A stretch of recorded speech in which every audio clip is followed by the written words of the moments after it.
135. Very interesting, 135. Let's reread again, 135.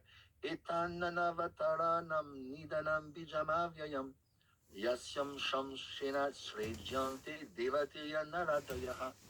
If any one of you wants to read Sanskrit or English, go ahead. The devotees. This is 135 now. 135. Oh, sorry, Prabhu. This form, the second manifestation of the Purusa, is the source and indestructible seed of the multifarious incarnations within the universe. From the particles and portions of this form, different entities like demigods, men, and others are created. Yes. Very interesting. Nidanam. What's the meaning of Nidanam? Source. Yes. It's like, you cannot explain the storeroom or treasure. So we are dealing with Gabodakashai here. Is the beach, is the source. It's mentioned. Nidanam bijam is the is the seed. And it's got so many seeds. That is why Bhaktivinoda Thakur used to call the Jeeves Pratibimba. Pratibimba means a reflection. So it is Amshi. When we say Amsh, and Gabodakasha is Amshi. What's the meaning of, we say Avatari, Avatar. What's the difference between Avatar, Avatari, Amsh, Amshi? Avatari is the source of all avatar. Yes. So in the same way, all the avatars we're going to start studying from 1 through 6, they are amshas of whom? Of Amshi. Who is Amshi?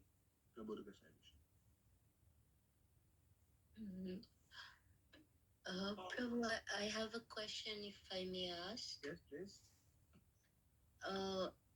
Well, it's not completely relevant to what we are discussing, but you see in the translation, the last line, from the particles and portions of this form, different living entities like demigods, man, and others are created.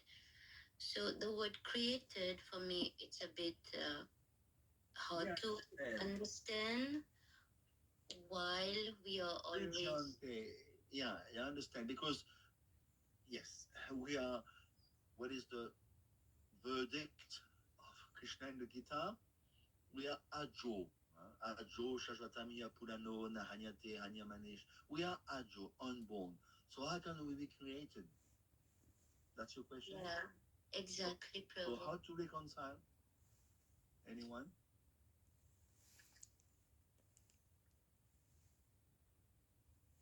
I mean, can we still say at some point that they are unmanifest while they are in the Yes, womb? excellent. This is exactly what I was going to say. See, we were there. We cannot say we have been born. No, we were avyakta. Chitkana means particle. Just like again, microcosms, microcosms, microcosms, microcosms. Just like the sperm. There's a gene inside the sperm. You know that. There's the soul. Atma is there in the sperm. So you cannot say, well, you cannot say Atma has been born because the sperm impregnated the ovum. The Atma was there, but now because this male impregnated the female, then that gene is going to manifest. You follow? Mm-hmm. So that gene is going to manifest in a particular species of life. Humans, giraffe, porcupine. It is the same process. So now this particular gene is going to have a body. 59, Krishna says, is going to have a new set of senses. A set is going to have a particular type of ear, nose. You follow? So now is manifested So, but when we are not manifested, we are at the level of particle. We are, it's called chitkana. Kana means particle. Only because Krishna, Mahavishnu is casting the glance, only you have the chance to be manifested. Otherwise, you cannot break free from this world if you're not manifested. You follow? If the if the Atma remains in the sperm, there's no way that Atma will be liberated from the sperm. The only way for the Jiv to be liberated and to start the process of reformation is that Jiv, that soul should be impregnated in the material nature, in a woman. Then only that particular fetus, that living entity can get a chance. Otherwise, no chance. So this So, is, yeah. yes. So, Prabhu, this word created, is it proper? I mean, Well, no offense, because you see, there are certain words that we what can you do cannot. in English? English is the very limited language, like French. But it refers to the body, no, Prabhu. That when it says Yeah, that exactly. different living entities like demigods, men, and others, it's not referring to the soul. It's referring to the body. Exactly. Manifested, created, just like you have seen in the Gita 4:6, Sambhavyamatma Mayaya. Sambhavani, it's a verb, means to manifest. Krishna, we could say, oh, Krishna is born, he's got parents, he must be born. No, so Krishna uses the term Sambhavami 4:6. I manifest myself. Just like I was sorry, Prabhu. I was reading the other day, a little bit further in the Bhagwatam, and it was stated that the father of the sperm is the soul, and the mother is responsible for giving the material body to that soul. Exactly. And that's what's created is the material body. The material body is important to help the soul to gain liberation. Exactly. So the soul is not created, it's the material body that's created. Exactly. And hence the material body can be dispersed. Yes, exactly. Very good. I can see you have some good grasp of the process. So, sorry. What I wanted to emphasize in 135, Srila Prabhupada is quite emphatic. And did you notice he's talking about the manus? There's some figures in 135. If you have look at your book, page 137 for me. How many manus? That blows your mind. How many manus? Can you imagine? Uh, there's 14 manu. You know the length of a manu? When we say manu samhita, what is our manu now? Who is in charge of our human race now? In the Vivajvat Manu, 4-1 guitar. So, do you think how long does he live? Do you know? You take one kalpai divided by 14. What is that? What is the result? One kalpai divided by 14 manus in a day of Brahma. That's about 330 million years. Can you imagine its lifespan? But in the context of the Vishnu, the Purusha avatar, how many manus are there in the life of Brahma? 5 lakhs manus. You follow? 5 lakhs and 4,000. So can you imagine? Everything is relative, you know. Even an insect may live only one night in Africa, and in his mind of insect, he's going to marry, have children, and die off the next day, at the end of the night. So in the same way, in the full array of creation, time and space are relative. Even Einstein came up with is totally right. So we're making a big fuss of this creation, but from the perspective of Gabuda Kashai Vishnu, this is a laughing stock. 5 lakhs manu in the life of Brahma. And how many millions of Brahma? Much bigger than our Brahma. Our Brahma is Chaturmukh. We have Brahma with 10 heads, millions of them. The more heads they have, the bigger is the universe. So always remember that in the perspective of the process of creation, we are microscopic. 100 years as a human is like a microsecond, millisecond. Making a big fuss, Napoleon, Julius Caesar, these are tiny little bubbles of a few milliseconds. So we should always, this is the greatness of Sutta Goswami and the greatness of Bhagavatam. We are being reminded the perspective here.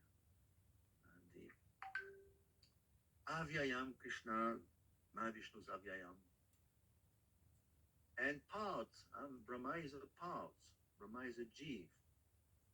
Then from Brahma is called Manasaputra. Now we're entering Visarga, definitely.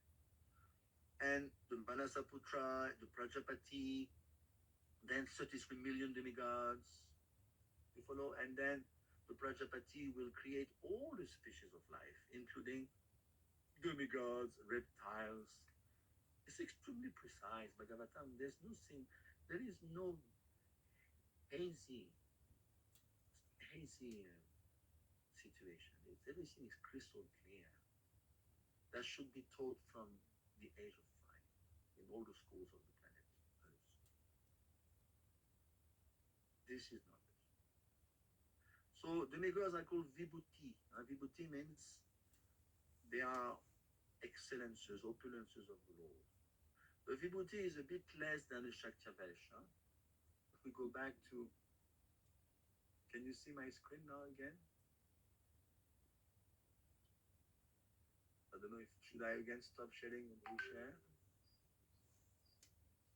Can you see my screen dealing with the avatars or not? Yes, Prabhu. Okay. So you can see Shaktavesh. Avesh means endowed, is endowed with, empowered for particular mission. Jesus Christ is a Shaktavesh. Even Mahomet. But Prabhupada said in the paperback book, even Mahomet. Why? Because they have been particularly endowed with a particular mission. Jesus Christ, Christianity, Mahomet, Muslim, the Muslim. So Shakti Avesh, they are endowed with a particular Shakti for a particular purpose. Now there is two divisions. Bhagavat Avesh. Now it's a bit tricky here because most of the time the Avesh are Jivas. But here be careful. Bhagavat Avesh, these are Kapil is Vishnu Tattva.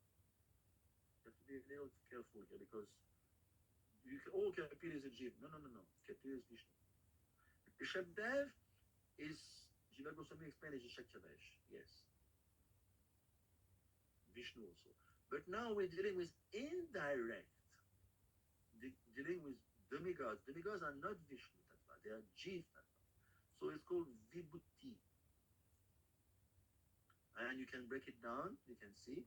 Sheshnag, Swasivan Shakti, Anantadev, Budharan Shakti, he bears the universes.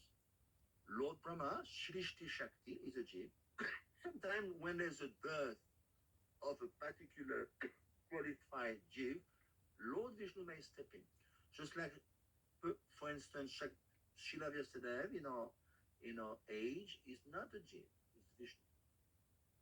It's very rare, but it happens sometimes. Our Vyasadeva is Vishnu. The 4 Kumars, we're going to start 136 now, the 4 Kumars. Gyan Shakti. Narad is Bhakti Shakti. So they are Shaktavesh. They are here for a particular mission. Maharaj Prithu Patan Shakti is the embodiment of kingship. Parashuram Patana Shakti. He destroys. So now let's get into it. Prabhu, one question. The Vibhuti in that, you mean all those expansion there, like G, your Jiva, Jiv Shakti, like Sheshnag, Anantadev.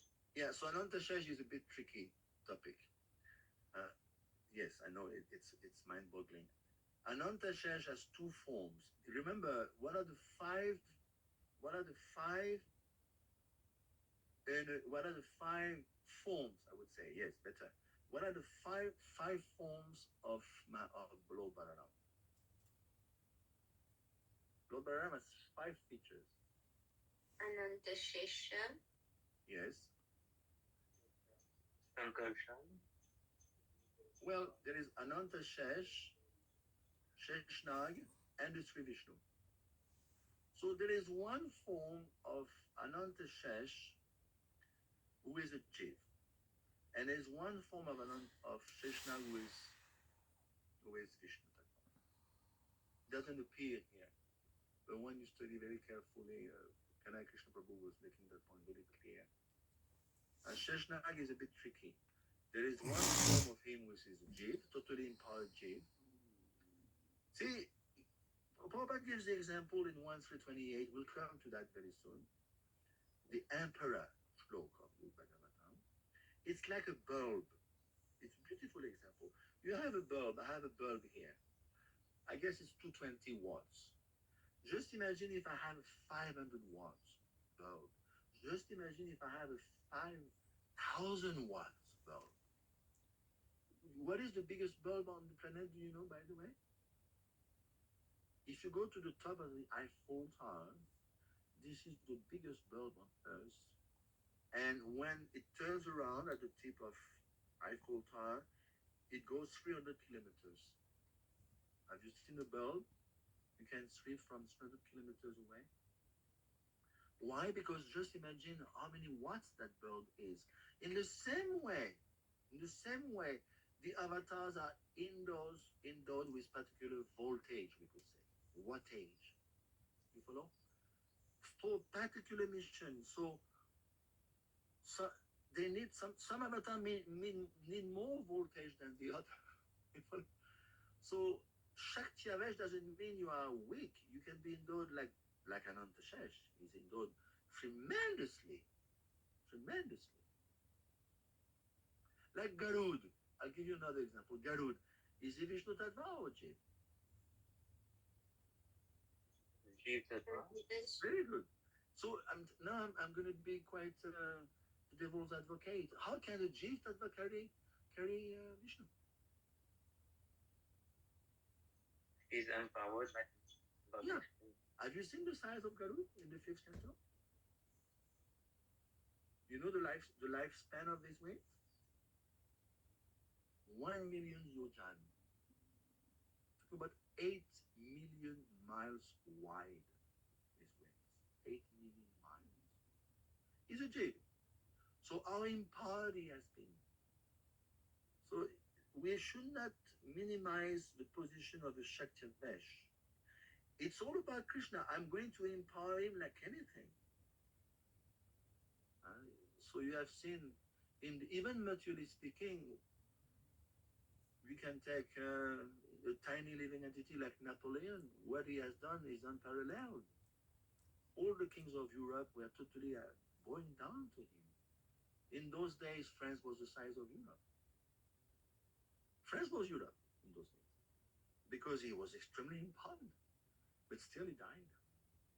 So he was empowered materially, and those great souls are empowered spiritually to carry the universes, to carry Vishnu.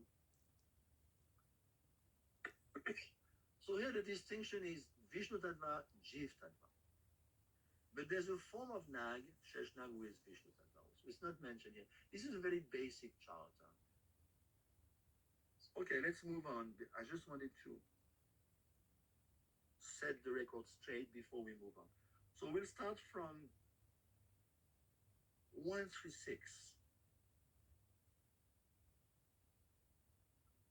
Yeah. Saiva Pratamam Deva Komaram Sagama Ashritaha Satchara Duscharam Brahma Brahmacharyam Akanditam. Feel free to read Sanskrit or English as you wish. First of all, in the beginning of creation, there were the four unmarried sons of Brahma, the Kumaras, who, being situated in a vow of celibacy, underwent severe austerities for realization of the absolute truth. So we see how for Kumaras being the first sons of Brahma, the Kumaras were created by Brahma while he was meditating on the Lord. Yeah. And afterwards they refused to procreate, which made Brahma angry, what I know so far. And from that anger, Rudra came. Yes. And yeah, I mean, also they went through. So the four Kumaras, they did tapasya and they went through Sankhya Yoga also, Prabhu, Sankhya Yoga. Not really Sankhya Yoga. The four Kumars are the embodiment of Brahmagyan, Brahmavidya. Even Shri Radharani, she glorifies the four Kumars. They are the embodiment. You cannot meet someone more steeped into Brahman realization than the four Kumars. They are the embodiment of Brahmagyan. They call Gyan, Bhakti, Shakti, Avesh. This is quite. Jiva Goswami calls them like this: Gyan, Bhakti, Shakti, Amsh, Avesh. You know, Gyan, Bhakti, Shakti, Amsh, Avesh. They are the embodiment of Amsh. They are expansion, Avesh, endowed of Gyan, Brahmavidya, Brahmagyan. But very interesting. Look at the Sanskrit. Kumaram Sargam Ashritaha. So Sargam. See, Sargam means creation. Remember, each day of Brahma is called Kalpa as a particular name. We will see that in 210.6. There's a group doing the second chapter, canto with me. We're coming to that soon. 210.46, sorry. 210.46. The list of the days of Brahma are listed there. 210.46. So, Kumaram Sargam Ashritaha. Brahma made his appearance in that day. So practically speaking, can you imagine?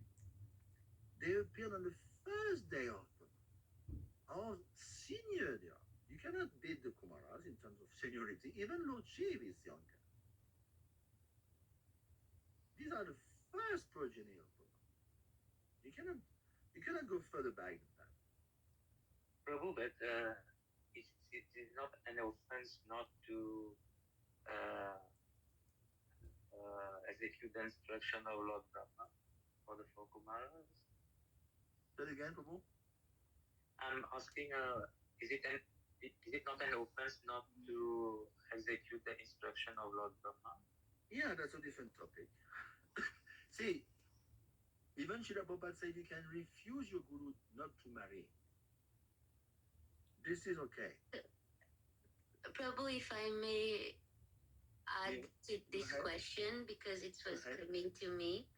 So, what is the message behind, or what is there any kind of rahasya behind Brahma being ordered, being the reason for Brahma's appearance, creation, is to do visarga and create. So it's kind of a bit mind blowing that the very first four Kumaras, who were the first, as you mentioned, they were in progenies, yet they personally refused to Yeah, look at the good side of it. What is the good side of it? There's a good side. They wanted to deepen their relationship with the Lord instead of getting tangled with material creation. Yes, number one. And number two, there's another good side. Because remember, we'll see to that in the third canto. Because Brahma got angry, what came from his forefront? Rudra came. Exactly. So see, we are at the dawn of creation here. So it needs to. It's so far back. I don't know if you understand. It's so far back that practically it's before Rudra. So it needs Rudra Tattva. And actually, I'm jumping ahead in the third canto. When Rudra came out, remember the story? He was acting foolishly. He wanted even to destroy his own father. So then Brahma had to cool him off and gave him a place of residence to cool him off. He was going to destroy everything. And Brahma told him, no, it's not the time. Later, at Pralaya time, you can do that. So he had to calm him. So without the Kumaras, there would have been no Rudra. Tattva. So this is you have to understand everything is implicitly unfolding according to the Lord's will. You have to excuse my ignorance. What is the Rudra Tattva? Sorry, Mataji? Please excuse my ignorance. What is it? Rudra Tattva? Rudra Tattva is Shiv Tattva. Krishna says in the Gita, amongst the Rudras and Lord Shiv, there's 11 Rudras. We'll discuss very thoroughly in the third canto. There's different forms of Shiv, and that Shiv that we know is one of the Rudra. Be careful, Shiv Tattva is very deep. Then the other Rudras have different functions, like for instance, Tandav Nritya. You have heard. What is Tandav Nritya? Dance of destruction. Yeah. So that is a particular Rudra. And beyond all the Rudras and all the Shivas, who is there? That's Shiv? Yes, Shambhuta. And Shambhutattva is way back. It's even in the glance of Mahavishnu. That is why, remember, Jai Shri Krishna Chaitanya Prabhu Nityananda, Shri Advaita. Who is Advaita? That's Shiv and Mahavishnu. And Mahavishnu. Remember the story behind Advaita Acharya. At one point, Sadashiv himself, can you imagine? This is the original Shiv Tattva located in Vaikunt. This is the embodiment of Shiv Tattva, is Lord Shambhu.